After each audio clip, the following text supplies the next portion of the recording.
Hello, podcast land. Welcome to the first official episode of Voice of the Parrot. I'm your host, Shasta, and I am joined in the studio by none other than Zoltan, the podcast bird. And he's being very shy and just kind of looking at me like, yeah, I'm here, do your thing, whatever. This episode's about you, I guess I'm just sitting here being an audience. But he's my guy, he's my little dude. He's the one that got it all started with podcasting with birds, and he does have his own following, and he does say hello to Zimbabwe. Hi, Zimbabwe, nose boops all around. So this episode is going to be the first of my meet and greet series where I kind of get acquainted with all of you, or you get acquainted with me, kind of know what I'm about, what my history is, and then I'll talk about each of my flock members and some of the vast, amazing things that makes them unique and different from each other, and why I love them so much and how they came into my life and all that good stuff. So it's going to be a few episodes of more like anecdotes and storytelling. If any of you out there listening loves what I'm doing and you would like to contribute, shoot me an email at voiceoftheparrot@gmail.com.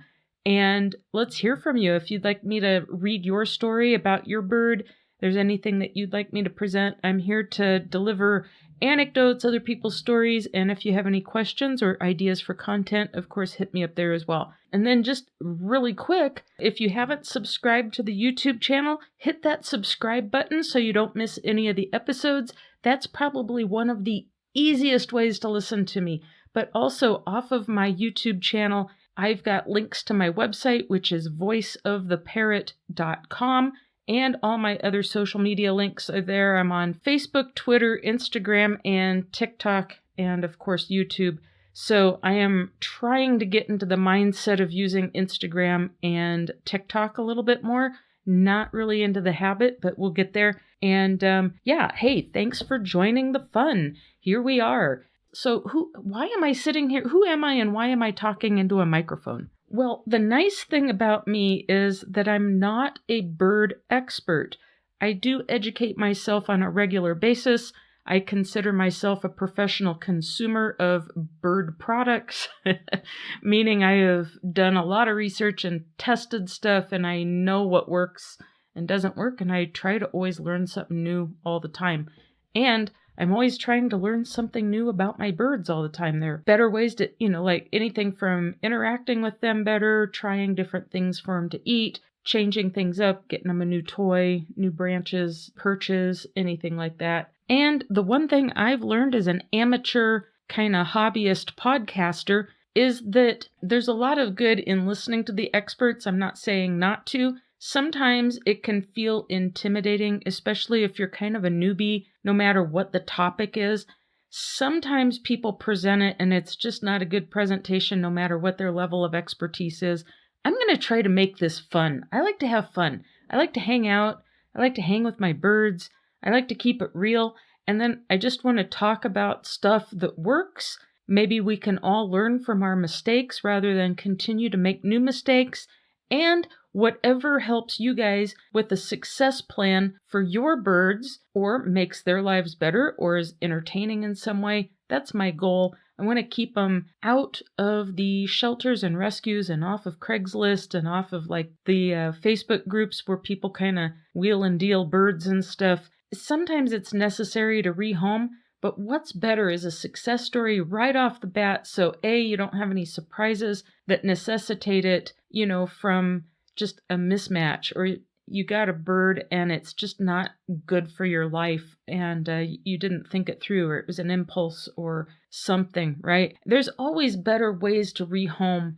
So sometimes things happen, sometimes life situations change and you have no other option. It has to happen. So in those cases, I want to encourage people all the time to go to your local bird shelter and surrender your bird there for the simple reason that they can do a health check on the bird typically, they can assess its personality, and they can assess the person it's going to go to to make sure it does go to an appropriate home where it's going to be happy and hopefully live out the rest of its life as a family member. Because I think that's really the ultimate goal with these birds that are bred in captivity. They don't know how to survive in the wild, so we have to be their flock, we have to be their family, and they're highly complex creatures with emotions and thought processes and personalities that are just exploding. In most cases, they are fun little animals to keep with us at all times. So I want to be kind of that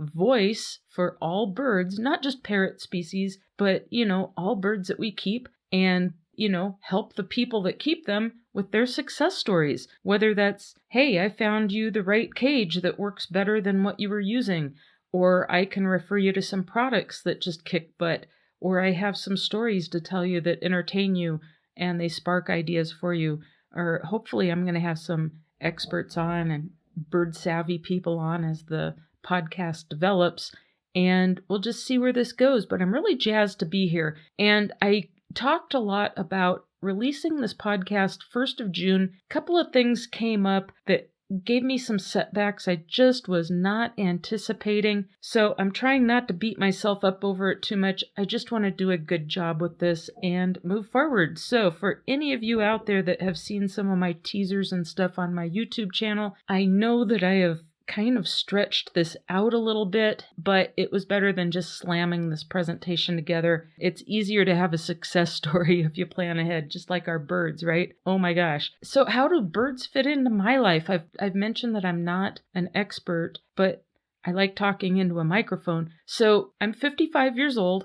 I live with 2 dogs, 6 birds, and I'm a 50% owner in a small business locally, so I keep very busy. I am blessed where I can work from home and spend a lot of time with my birds. They have their own room, and my newest flock member, Murray, he's a baby cockatiel. Oh my gosh, he keeps me going. His story will come up last because he's my most recent bird. So we'll start with my first bird on the next episode and work our way through the flock. And anyway, this time around, I've been keeping birds since early March 2022. So as I record this, not quite a year and a half. And I am just completely hooked. They have won my heart. Oh my gosh. And I only intended on getting one, but I was going through some family photo albums and stuff like that, and I came across a picture that sparked a memory. My first word was inspired by a chicken, and apparently my parents needed to go away for a weekend getaway or something and left me in the care of my grandmother, and apparently she took me to some sort of a petting zoo type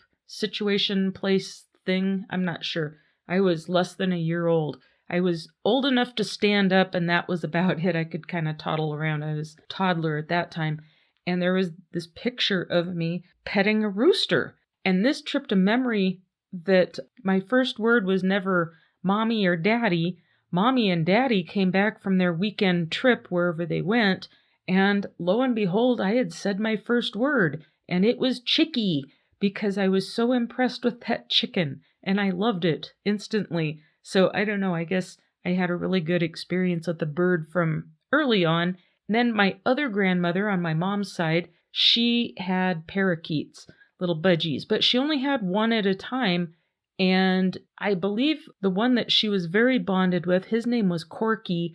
I actually have some pictures of myself and my grandmother with Corky, and you can see my grandmother holding onto my little arm because it's very obvious I was trying to reach up and touch the bird. I couldn't have been more than 3 years old in that picture. I remember we took care of him once when she went on a trip or something and he was in our home. I was a little bit older at that time, maybe 5 years old or so. And she was very, very, very bonded with that bird, but something happened. I think he lived to about 7 years old. He died and she was heartbroken. So family members bought her another parakeet and she named him Chipper. I believe he got out of the house and got away from her. She was kind of having some memory problems, and these birds would ride around on her shoulder or on her head and bond with her that way. And then she would forget because they just kind of became part of her.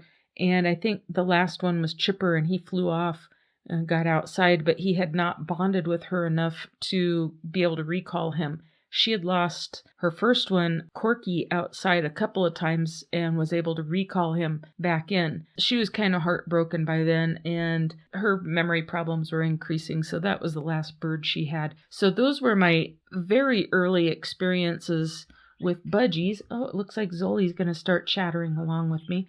And then because of those two birds, I really wanted a bird. I was so impressed by that.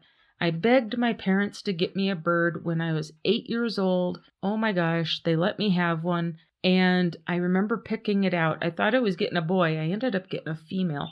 And her name was Tweety. And we probably called that poor thing a boy its whole time that we had it. Anyway, that was back in the 70s, the mid-70s. And nobody had good knowledge on budgie care. He was in a cage that was probably about, I don't know, if it was 18 inches wide at the widest point, I'd be surprised. So it was one of those deals from back in the day. And I know that I would get her out, but she would sit on my finger and let me do that, and she would kind of do the stair-step thing, but she never bonded with me beyond that because as a child, I just didn't know how to play with her, how to interact with her or anything. I was actually pretty good about checking her food and water every day and cleaning the cage regularly. But I remember a lot of times I would come home after school and let her out, and she would just kind of hang out on top of her cage. And she got dry bird seed and lettuce and water. And that's about it. I remember I tried giving her apple a couple times, but she never tried it. So I just figured she didn't eat stuff like that. And it was back before anyone fed their birds a lot of chop. And I had a little pamphlet type book on budgie care, but there just wasn't good information back then. And it did say, if you can feed your bird a little bit of lettuce. So that's about all she got. And I look back and go, gosh, that was terrible. And my parents split up about that time. My mom and I got ready to move to another town. So that poor little bird, she got put on a newspaper ad and rehomed to a little boy took her with his family. He was really jazzed up. And they'd been looking for a nice little pet for him and were opening their arms to a bird wholeheartedly. And I think I got $20 for her back in the 70s. So I always have felt bad as an adult going, wow, there just wasn't much knowledge back then. And even when I was a teen, I was out of high school. I got myself an English budgie. There was a local budgie breeder, and I got another cage and a bird. And that little guy, I can't even remember what I named him, but I got accepted at a job in another town, got an apartment, and the apartment would not allow me to bring any kind of pet in, not even a budgie. So I ended up rehoming that little guy to a coworker who was bird savvy and loved birds and had a couple other budgies, I think. So that one wasn't in my care very long. I had just got him and got rid of him probably about 2 months in, if that. It was just kind of a rapid transition that age, and that's kind of the time of life that you start making rapid decisions. I think I was 19. So anyway, that was my experience with birds. It was very, very, very limited, but I always loved them. They were always so cute. Oh my gosh. And I met a gal a while back that had cockatiels and was talking about it and what they meant to her and why she loved them as pets so much. And so I was thinking about getting a cockatiel, but I had never really interacted with cockatiels before. So I was thinking about my grandmother's little bird, Corky, and how he had bonded with her. And I was like, gosh, I always wanted that with Tweety, but I was a little kid and my parents, they just never helped me. I don't know why. I guess they thought, well, teach the kid responsibility. She'll figure it out on her own, but they never really helped me bond with that bird and play with it and interact with it. And I think that they had a lot of problems at that point in time in their marriage that they were wrapped up in, and that little bird was more of a distraction for me, and they weren't as their heads in the game with that kind of area of my life as they should have been. So anyway, I thought maybe it'd be kind of cool to have a second chance at that. So I thought about it for quite a while. I did a lot of research, tried to figure out, do I want a cockatiel? Do I want a budgie? Gosh, those budgies are so cute, and you don't have to pay a whole lot to get a good one, that's all different colors or whatever. So I started really putting my heart into the research on that and found somebody on Craigslist who had a cage and toys and perches and stuff, brand new whole setup. And she and her daughter were going to get a bird, and for some reason at the last minute they decided it wasn't going to work out. It was a huge commitment.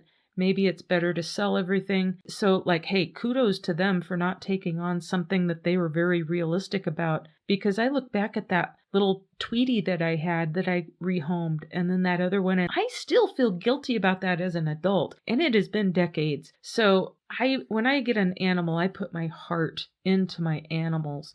And I got a great cage. So while I'm going to talk about this, I'm going to just take a minute for a shameless plug. I did set up with an Amazon affiliate link kind of account, so it will help support this podcast. I don't get a lot for anything when I refer a link. It's a tiny, tiny, tiny little sliver, pennies on the dollar. And so in the blog, if you go to voiceoftheparrot.com, go to the blog. I'm going to put show notes for every episode there if I have any kind of references, links, any of that. As I stated in the pre-episode, sometimes it's really hard when you're listening to a podcast off the app to find those show notes, the links and all that. Not every app displays the show notes as easily as others. Some are stellar, others just not so much. So if you go to the website, go to the blog, that's where you're always going to find the show notes for every episode. And I will put all of my affiliate marketing links in there. If you're listening off of YouTube, I'll put those in the description. And Zoltan's cage is pretty amazing. It is the right size for a cockatiel. You could even put 2 cockatiels in there very, very easily. I have had up to 3 budgies in one cage, and there is plenty of space. They're not huge, but they are a nice little upright, kind of, I guess you would call them a flight cage for a small bird. Nice big door on it, and then 4 little access doors. So I ended up finding this exact same cage after I got Zoltan's cage, and I started expanding the flock. I got another one just like it, same brand, everything. Very, very, very, very affordable, very well made, nice powder coat, wrought iron, I guess they call it. And it's got a nice sliding tray and a rack, if you use the rack over a tray on the bottom, so that, all the waste and bird stuff can fall down in the bottom. Very simple to clean. So, and the nice big door on it makes it super, super easy to interact with your bird when you're taming it inside the cage, or you need to reach in and get it or whatever. And it also makes it very easy just to get in and move things around when you want to change the perches around or clean or whatever you're doing. So check out the show notes. Here again, I do get a tiny little sliver, but if there's anyone listening to this out there and you're looking for a really good first beginner cage that you're not going to have to upgrade out of or anything anytime soon, these are wonderful. Plus, they go side by side right next to each other and look really nice. They're a nice looking cage too. So check that out. And yeah, the funny thing also was I had learned a few things about budgies. I was out there on YouTube and watching a bunch of YouTube videos and stuff, of course, and I come across the YouTube Elle and the Birds. Nice young woman. She started her YouTube channel when she was a younger teen. I'm not sure how old she is now. A lot of really cute videos, helpful videos, kind of her story. Wonderful. Well, she also sells bird toys and has her own little business going, which I just think is the coolest thing ever. And Zoltan's first cage had those toys. These people that I got his cage from had bought the Elle and the Birds toy bucket package, whatever she sells. And it had a really nice assortment of toys in there and some perches. It's like the small bird starter pack or something. And yeah, I still use a lot of that. And there's some of those toys they haven't even torn up yet. They just play with them and climb on them and stuff, but they haven't destroyed them. So yeah, I got this cage and it had a bunch of toys. They had a bunch of perches in there they bought and they hadn't even used yet, all brand new. And got that set up and just set my mind, okay, I'm going to start looking for birds. And I took about a week to pick Zoltan out. And I went to some local bird stores and none of them really just grabbed me. I mean, like sometimes you see birds in the store and it's like, well, they're cute, they're cute, they're cute. And then one will just stand out from the rest. It's like, I got to have that one. So I actually went to another town up north of me and went to a couple bird stores, and there was one that's an exotic bird store, and I think they raise their own budgies. I know they raise a lot of their own birds, and they had just put budgies out on the floor like that day, a new bunch of them, and they were just weaned. They were right at 6 weeks old, and then I saw the one that just stood out from the rest, and that was Zoltan. And I swear there was probably 40 budgies in that cage, and there was a cage next to it that probably had 40 more in it. They had a lot of budgies. There was a ton of them in there. So he was very different from all the rest. He's kind of one of those. He's not unusual in the fact I see birds like him all the time online. He's kind of got some blue on him. He's a pied white on top. The blue is kind of around his butt and underside belly. And then his top side on the wings, he has black markings and a few of the little barred lines around the face. And boy, he was so cute. He was eating seeds really good. And I saw him go over to the water and take a drink, and he was hopping around and looked healthy. So I told the people, I said, well, I'm going to be back. I have to go to the store. And I actually went to 2 more pet stores and looked at what birds they had, and just nothing was striking me as that. And I was like, I gotta have that cute little one I saw. So I went and got him, and I think I paid, what did I pay for you? $35? I didn't pay much. He's nodding his head, actually. And he was totally wild, and they stuck him in one of the little cardboard boxes, pet boxes, and brought him home, stuck him in his cage, and I had him by my desk, my homework area, and that's where he was. So he was with me all day, every day for quite a few weeks before I put him in the living room and he had his own room. So we will pick up with Zoltan's story next time, but that's kind of my story with birds is, a little bit of exposure to them at a very, very, very young age that left a lasting impression on me. Had my own, but I just didn't have the right guidance from my parents. They were just preoccupied with their own problems and stuff, and that little bird got a little bit of attention and probably the best care that I could do at that age. But yeah, she ended up getting rehomed, and I feel so bad that I never was able to be a better bird parent to her just by lack of knowledge, lack of age, lack of worldly experience, And this little guy, Zoltan, has been the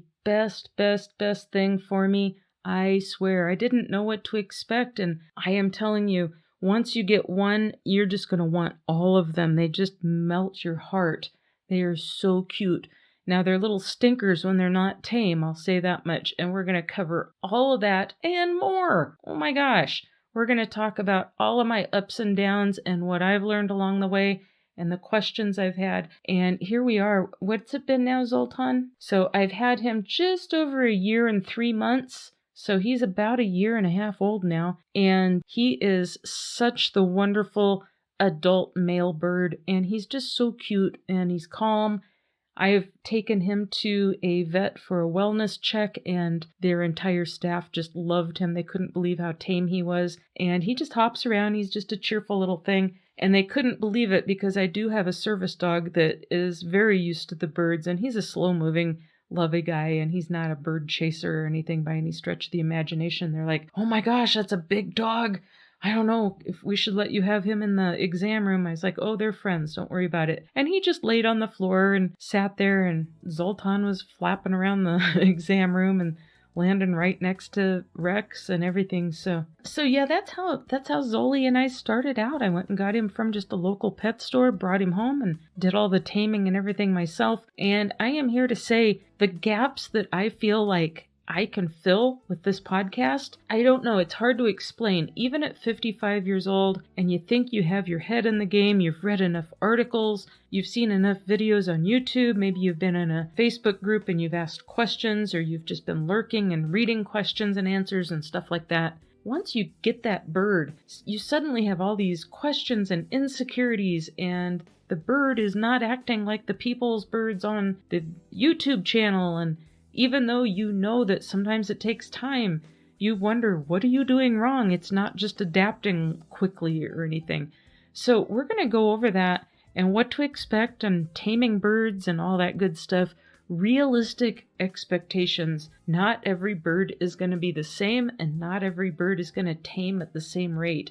Now, Zoltan, as an example, he was a little stinker. It took me probably 3 or 4 months where I got him consistently stepping up when he was outside of his cage and not playing the chase game and not being a little pill. He did that on purpose. He just did it because he could.